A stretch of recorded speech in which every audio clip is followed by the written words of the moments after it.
Je te parle ici de l'achat des contrats de travail comme plusieurs fonds pour pouvoir immigrer au Canada. Je veux te partager de l'information vraie, des personnes les concernées, je peux les appeler désormais des victimes qui sont déjà au Canada et qui vivent vraiment l'enfer. Alors ici, je veux donc te dire la réalité et la tendance, mais je veux aussi surtout sensibiliser et faire en sorte de te demander de vérifier d'abord si tu n'as pas d'autres moyens, d'autres façons de faire pour pouvoir immigrer définitivement au Canada. Il y en a qui sont capables de mettre tellement d'argent dans cette affaire-là sans savoir que c'est un leurre. C'est un leurre à plus d'un titre. Je te l'explique dans cette vidéo. Ce que je veux te dire, c'est que lorsque tu as un contrat de travail, que tu aies acheté ou pas, puisque quand tu achètes, ce n'est pas légal, ce n'est pas officiel. Donc, ça reste entre celui qui a fait le deal avec toi et toi. Quand tu arrives, mais très souvent, ces entreprises-là vont être complices de la situation. Et quand tu arrives donc ayant dépensé une somme assez élevée, dans ta tête, tu es garanti que non, on m'a donné un contrat de 24 mois. Mais quand tu vois ça, tu fais le calcul et tu te dis que, OK, même si on me donne le salaire minimum, je vais pouvoir, au bout de tel nombre de temps, payer ma dette, je vais pouvoir me faire une nouvelle santé, mais je vais surtout pouvoir faire venir ma famille. C'est l'heure et l'heure. Ici, je t'ai dit plusieurs fois, c'est pratiquement rendu un slogan. Le tout n'est pas d'immigrer. Ça sert à quoi d'immigrer et de venir être quelqu'un qui fait les figurants? C'est vraiment triste et je refuse d'être complice en restant silencieux face à cette situation. Est-ce que tu sais que même ceux qui viennent sans être emprisonnés dans des dettes, sans être emprisonnés dans des sommes ou dans un permis de travail fermé, est-ce que tu sais que même les gens qui viennent comme résidents permanents, pour beaucoup, ont de la misère à s'intégrer professionnellement? Est-ce que tu sais que quand bien même certains font des choix, ils s'intègrent dans les professions qu'ils auront voulu. Est-ce que tu sais qu'au niveau donc économique, ce n'est pas toujours facile de joindre les deux bouts? Moi, je te parle des gens qui n'ont pas ce fardeau de la dette qu'ils ont mis sur la tête. Je parle des gens qui ont déjà un statut permanent, de résident permanent, mais qui ont du mal à joindre les deux bouts. C'est vraiment difficile. Je ne suis pas en train de dire de ne pas immigrer. Je n'ai jamais dit ça. Et je veux te dire, si tu as quelque chose à proposer au Canada, c'est un échange. C'est une immigration choisie. Si tu as quelque chose à proposer, c'est sûr que tu vas trouver ton compte. C'est sûr que tu vas t'en sortir avec un peu de discipline, avec un peu d'avant-gardisme, ça va bien aller. Mais je ne peux pas non plus m'empêcher de peur que tu penses que je veux te décourager. Je ne peux pas m'empêcher de te dire ce qui se passe. Il se passe donc quoi? Il se passe qu'une fois que tu as acheté, tu viens sur le territoire. C'est un permis de travail fermé. L'employeur qui est supposé officiellement et légalement investir sur un travail étranger, c'est pour protéger donc son investissement et faire en sorte de stabiliser son personnel. Parce que quand même, ça n'a pas de sens que quelqu'un investisse de l'argent et que au bout de quelques semaines, tu puisses quitter l'entreprise. Ça ne se fait pas, c'est pas réaliste, ça ne vient pas combler le besoin en tant que tel. Donc, le contrat, le permis de travail est fermé.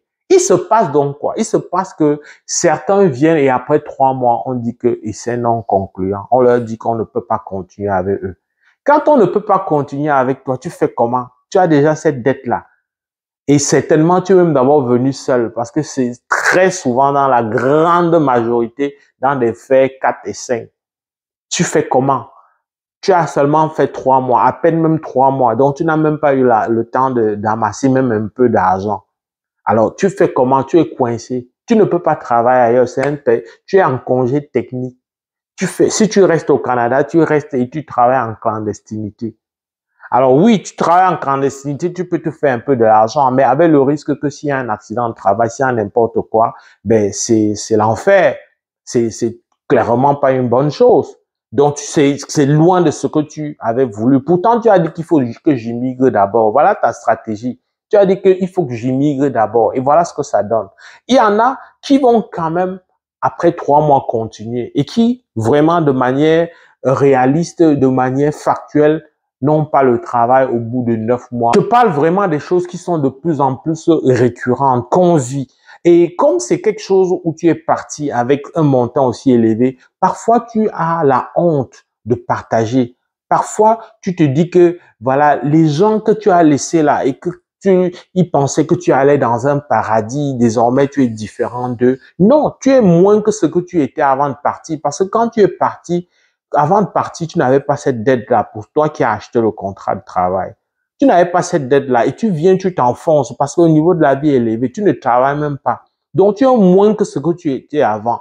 C'est d'autant vrai que même pour celui qui est allé même jusqu'au bout de ces 24 mois, par exemple, il fait comment s'il est dans un domaine, par exemple, qui ne bénéficie pas de programme pilote? Parce que les programmes pilotes ou les passerelles, là, c'est des exceptions. Il y a beaucoup de conditionnalités qui viennent avec ça.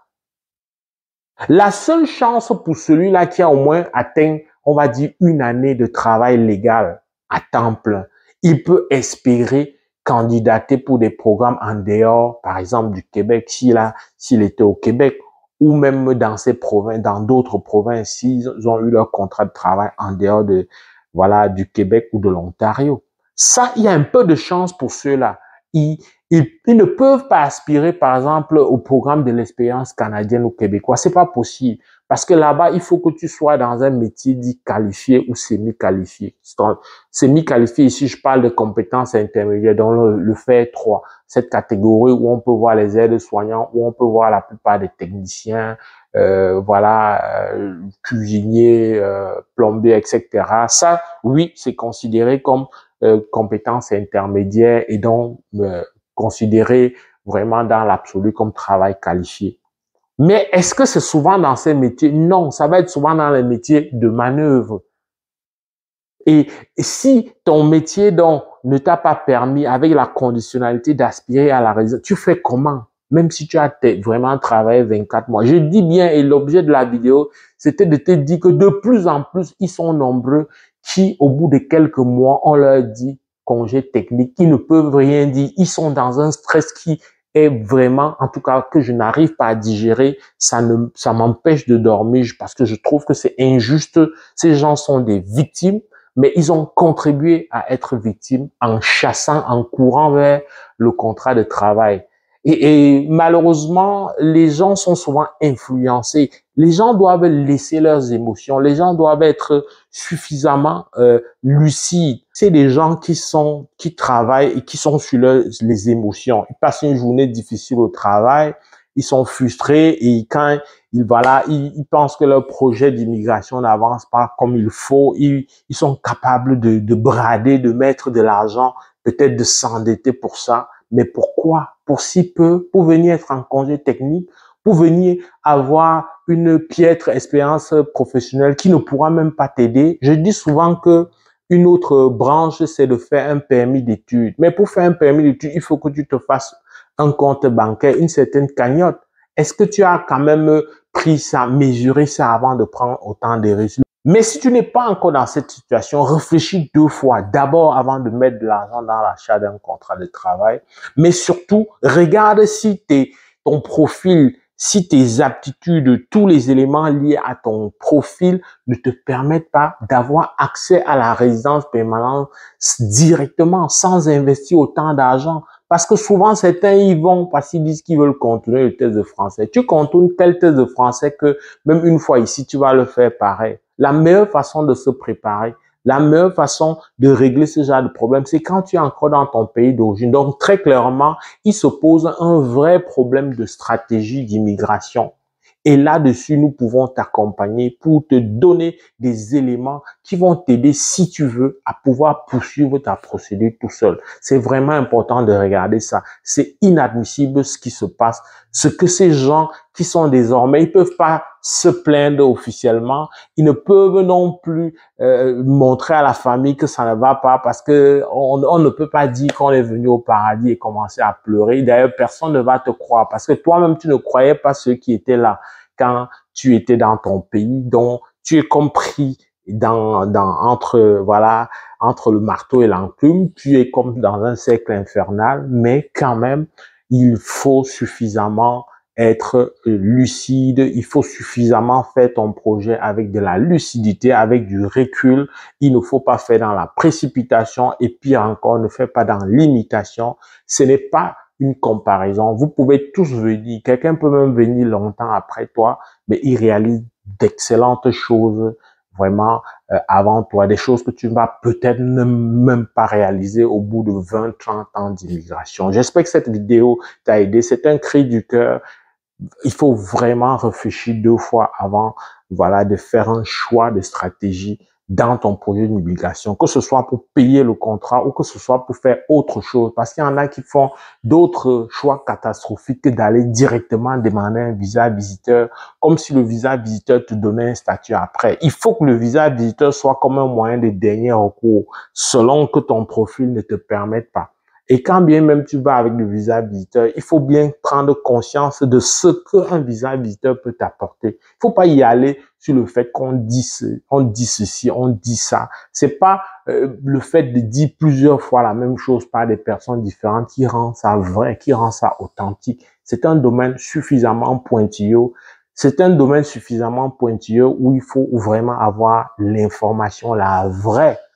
Si tu as aimé la vidéo, like avec beaucoup de plaisir. On va se retrouver dans le cadre d'une prochaine vidéo. Porte-toi bien. Boulot!